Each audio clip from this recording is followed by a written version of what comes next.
Welcome. Thanks for stopping by. I wanted to try something different this week. I don't know about you guys, but I feel like my to-read list is constantly growing. So if you're trying to see what your options are, get an idea of what kind of book you might want to read next before you go to the library and check it out, or before you buy one, I will be uploading the first chapter of an upper elementary age up into about early middle school novel each Friday for you to check out.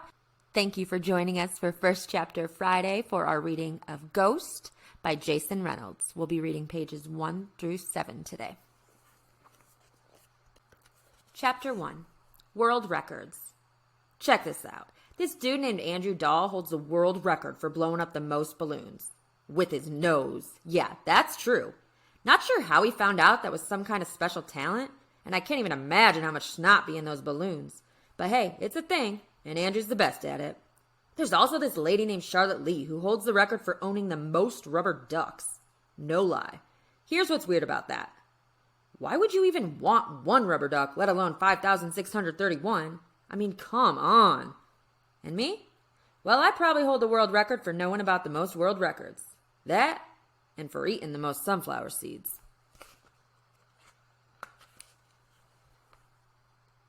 Let me guess, sunflower seeds. Mr. Charles practically shouts from behind the counter of what he calls his country store, even though we live in a city.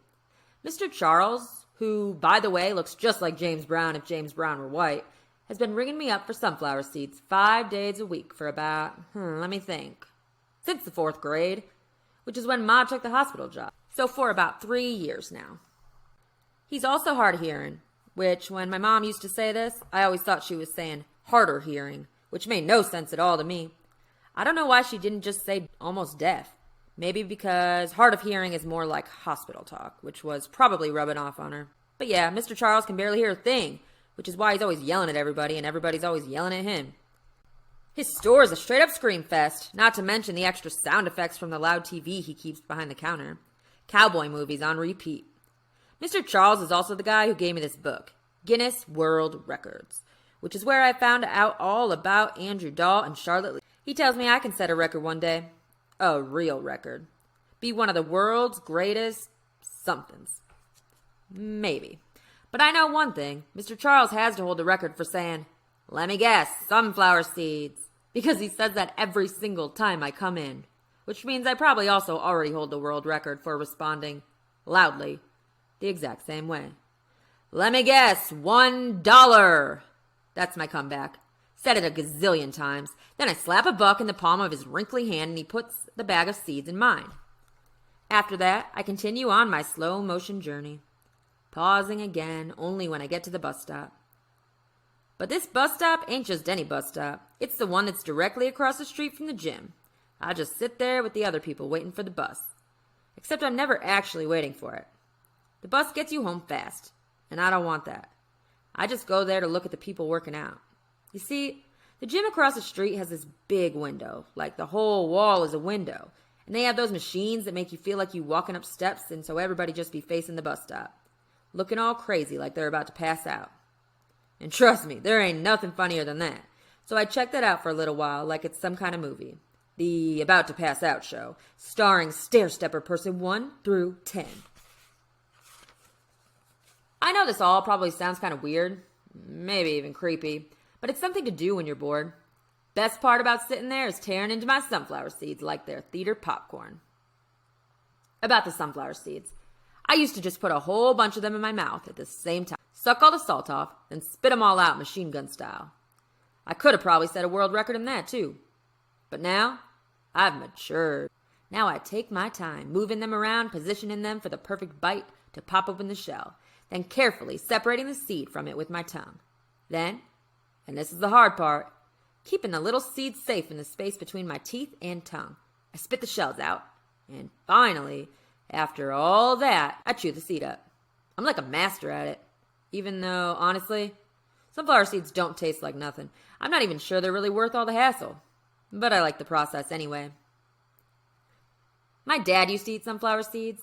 That's where I get it from. But he used to chew the whole thing up. The shells, the seeds, everything. Just devour them like some kind of beast.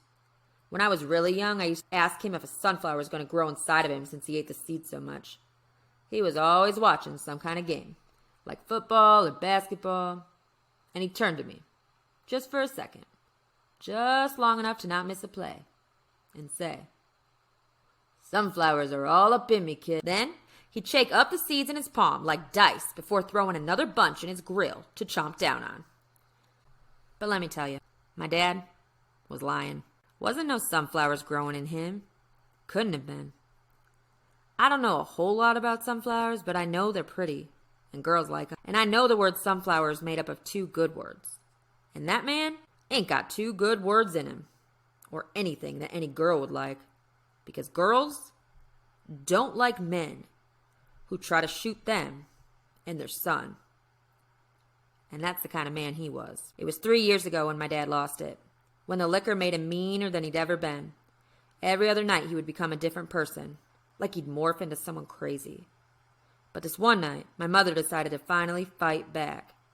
This one night, everything went worse. I had my head sandwiched between the mattress and my pillow, something I got used to doing whenever they were going at it, when my mom crashed into my bedroom. "We gotta go," she said, yanking the covers off the bed, and when I didn't move fast enough, she yelled, "Come on!" Next thing I knew, she was dragging me down the hallway, my feet tripping over themselves. And that's when I looked back and saw him, my dad, staggering from the bedroom, his lips bloody, a pistol in his hand. "Don't make me do this, Terry," he angrily begged. But me and my mom kept rolling, the sound of the gun cocking, the sound of the door unlocking. As soon as she swung the door open, my dad fired a shot. He was shooting at us, my dad. My dad was actually shooting at us, his wife and his boy. I didn't look to see what he hit, mainly because I was scared it was going to be me, or Ma. The sound was big and sharp enough to make me feel like my brain was going to pop in my head, enough to make my heart hiccup. But the craziest thing was, I felt like the shot, loudest sound I ever heard, made my legs move even faster. I don't know if that's possible, but that's definitely what it seemed like. My mom and I kept running, down the staircase into the street, breaking into the darkness with death chasing behind us. We ran and ran and ran, until finally we came up on Mr. Charles's store, which, luckily for us, stays open 24/7. Mr. Charles took one look at me and my mom, out of breath, crying, barefoot in our pajamas, and hid us in his storage room while he called the cops. We stayed there all night. I haven't seen my dad since. Ma said the cops said that when they got to the house, he was sitting outside on the steps, shirtless, with a pistol beside him, guzzling beer, eating sunflower seeds, waiting.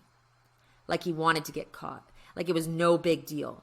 They gave him 10 years in prison, and to be honest, I don't know if I'm happy about that or not.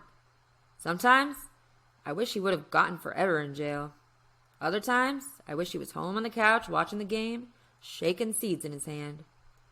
Either way, one thing is for sure. That was the night I learned how to run. So when I was done sitting at the bus stop in front of the gym and came across all those kids on the track at the park practicing, I had to go see what was going on. Because running ain't nothing I ever had to practice. It's just something I knew how to do. All right, that's the end of chapter 1.